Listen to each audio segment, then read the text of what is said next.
Hello दोस्तों, मैं दीपक मसी महान विवाद के दूसरे भाग में मैं आप सबों का हार्दिक स्वागत करता हूं। दोस्तों, जब परमेश्वर ने पृथ्वी की रचना की तो उसने इसे परिपूर्ण बनाया, जैसा कि आप उत्पत्ति की पुस्तक 31 पद में पढ़ सकते हैं। उसने खुद कहा, उसने जो कुछ बनाया था उसे देखा और देखा हुआ बहुत ही अच्छा था। कहीं भी पाप या बुराई के कोई दाग नहीं था, लेकिन उसने आदम और हवा को चुनने की वही आज़ादी दी जो उसने लूसीफर को दी थी। वह पृथ्वी पर रोबोट नहीं चाहता था। वास्तव में वह इस स्वतंत्रता को स्पष्ट करने के लिए उनके रास्ते से हट गया। उसने बगीचे में एक पेड़ लगाया और उसे अच्छे और बुरे के ज्ञान का पेड़ कहा। उसने आदम और हवा को इसके बारे में बताने का निश्चय किया, क्योंकि वह यह सुनिश्चित करना चाहता था कि वे जानते थे कि उनके पास एक विकल्प है। शैतान पेड़ के पास आया और जब हवा वहाँ रुकी तो उसने कहा, क्या यह सच है कि परमेश्वर ने कहा है कि तुम इस वाटिका के किसी भी वृक्ष का फल नहीं खाना? हवा ने उससे कहा, इस वाटिका के वृक्षों के फल हम खा सकते हैं, पर जो वाटिका के बीच में है उसके फल के विषय में परमेश्वर ने कहा है कि न तो तुम उसको खाना और न उसको छूना, नहीं तो मर जाओगे। शैतान ने हवा से कहा, तुम निश्चय नहीं मरोगे, क्योंकि परमेश्वर जानता है कि जिस दिन तुम उसमें से खाओगे तुम्हारी आंखें खुल जाएगी और तुम भले और बुरे का ज्ञान पाकर परमेश्वर की तुल्य हो जाओगे। जब हवा ने देखा कि उस पेड़ का फल खाने के लिए अच्छा, आंखों के लिए लुभावना तथा बुद्धिमान बनाने के लिए चाहने योग्य है, तो उसने शैतान की बात मान लिया और उसने उसका फल तोड़कर खाया और साथ ही साथ अपने पति को भी दिया और उसने भी खाया। दोस्तों, जब हवा और आदम ने शैतान की बातों पर चलना चुनाव किया तो उन्होंने एक दरवाजा खोला जिसे परमेश्वर हमेशा के लिए बंद रखना चाहता था। यह पाप का द्वार था दोस्तों, पीड़ा, हृदयघात, बीमारी और मृत्यु का द्वार। रोमियो 5:12 में लिखा है, इसलिए जैसा एक मनुष्य के द्वारा पाप जगत में आया और पाप के द्वारा मृत्यु आई, और इसी दृष्टि से मृत्यु सब मनुष्यों में फैल गई, इसलिए कि सब ने पाप किया। और अगर 3:23 पद को पढ़ें तो लिखा है, इसलिए कि सब ने पाप किया है और परमेश्वर के महिमा से रहित है। जब हम शैतान की बातों पर चलना चुनाव करते हैं तब हम परमेश्वर की आज्ञा का उल्लंघन करते हैं। जैसा कि पहला यूहन्ना की पुस्तक 3:4 के अनुसार आज्ञा उल्लंघन ही पाप है। इसके मूल में पाप परमेश्वर के प्रति विद्रोह है। पाप हमें परमेश्वर से अलग करता है, क्योंकि परमेश्वर जीवन का स्रोत है। परमेश्वर से अलगाव मृत्यु की ओर ले जाता है।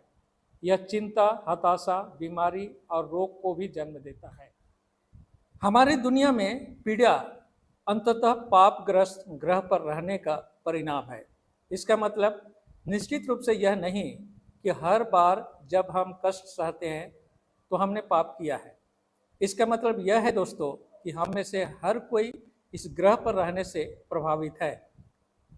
आदम और हवा ने पाप किया और परमेश्वर ने उनसे कहा कि उन्हें अपना बगीचा अदन का घर छोड़ना होगा। अब से परिश्रम और कष्ट ही उनका भाग्य होगा। क्या उन्हें कष्ट सहना पड़ेगा और अंततः बिना किसी आशा के मरना पड़ेगा? क्या मृत्यु हर चीज का अंत है? इसी बिंदु पर परमेश्वर ने उन्हें उत्पत्ति की पुस्तक 3:15 में दर्ज प्रतिज्ञा दी। उसने सीधे शैतान की ओर देखते हुए कहा, मैं तेरे और इस स्त्री के बीच में और तेरे वंश और उसके वंश के बीच में बैर उत्पन्न करूंगा। वो तुम्हारे सिर को कुचल डालेगा और तुम उसकी एड़ी को डसोगे। हो सकता है कि वे उस पल पूरी तरह से समझ न पाए हों कि वास्तव में इसका क्या मतलब है, लेकिन वे जानते थे कि वे फिर से उम्मीद कर सकते हैं। किसी तरह स्त्री के बीच के माध्यम से उनका उद्धार होगा। निसंदेह दोस्तों, स्त्री का वंश यीशु मसीह है, जैसा कि गलातियों की पुस्तक 3:16 पद में लिखा है। अतः प्रतिज्ञा इब्राहिम और उसके वंश से की गई थी। शास्त्र नहीं कहता कि और वंशों से, जैसा बहुमती की ओर संकेत कर रहा हो, परंतु इसके बदले एक ही की ओर, तेरे वंशज से, और वो मसीह है।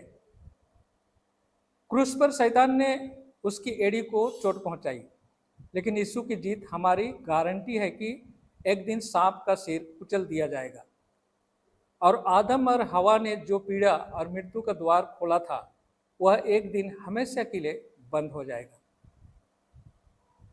क्या आपको कभी आश्चर्य होता है कि क्या परमेश्वर सचमुच आपसे प्रेम करता है? क्रूस को देखें, कांटों के ताज को देखें, उसके हाथों और पैरों के कीलों को देखें। कलवरी पर यीशु द्वारा बहाए गए खून की हर एक बूंद के साथ परमेश्वर कह रहा है कि मैं आपसे प्रेम करता हूँ, मैं आपके बिना स्वर्ग में नहीं रहना चाहता। आपने पाप किया है, आपने अपने को शत्रु के हाथों में भेज दिया है, अब अपने आप में अनंत जीवन के योग नहीं है, लेकिन मैंने आपको वापस पाने के लिए फिरौती का भुगतान कर दिया है। जब आप क्रूस को देखते हैं तो आपको दोबारा आश्चर्य करने की जरूरत नहीं है दोस्तों कि क्या आपसे प्यार किया जाता है। बाइबल के इन पदों को पढ़ें। इब्रानियों 2:9 में लिखा है, परंतु हम उसको अर्थात यीशु को, जो थोड़े समय के लिए स्वर्गदूतों से कम किया गया, मृत्यु का दुख उठाने के कारण महिमा और आदर का मुकुट पहने हुए देखते हैं। परमेश्वर के अनुग्रह के लिए मृत्यु का स्वाद चखे। गलातियों 3:13 में लिखा है, मसीह ने व्यवस्था की श्राप से हमें मूल्य चुकाकर छुड़ाया और स्वयं हमारे लिए श्रापित बना, क्योंकि लिखा है, जो कोई काट पर लटकाया जाता है वह श्रापित है। और द्वितीय कुरिन्थियों 5:21 पद में लिखा है, जो पाप से अनजान था उसी को उसने हमारे लिए पाप ठहराया कि हम उसमें परमेश्वर की धार्मिकता बन जाए। बाइबल यीशु के बारे में बात करती है, जो इस दुनिया में आया, जिसने पूरी तरह मनुष्य के समान हृदय पीड़ा, निराशा और दर्द का अनुभव किया, जिसने उन्हीं प्रलोभनों का सामना किया जिनका हम सामना करते हैं दोस्तों, जिसने अपने जीवन में और क्रूस पर अपनी मृत्यु के माध्यम से नरक की प्रधानताओं और शक्तियों पर विजय प्राप्त की। जरा सोचिए उस यीशु के बारे में जिसने ब्रह्मांड की सृष्टि की, जैसा कि यूहन्ना की पुस्तक 1:3 पद में लिखा है, सब कुछ उसके द्वारा उत्पन्न हुआ और जो कुछ उत्पन्न हुआ उसमें से कुछ भी उसके बिना उत्पन्न ना हुआ। वह स्वर्ग से उतरा और न केवल इस गिरी हुई दुनिया में आया, बल्कि इस तरीके से कष्ट सहा जो हम में से किसी ने कभी नहीं सहा होगा। और उसने ऐसा इसलिए किया क्योंकि वह हम में से प्रत्येक से प्रेम करता है। यशायाह की पुस्तक 53 चैप्टर को पूरा पढ़ें, उसमें परमेश्वर का प्रेम और यीशु का बलिदान के बारे में क्या बोलता है।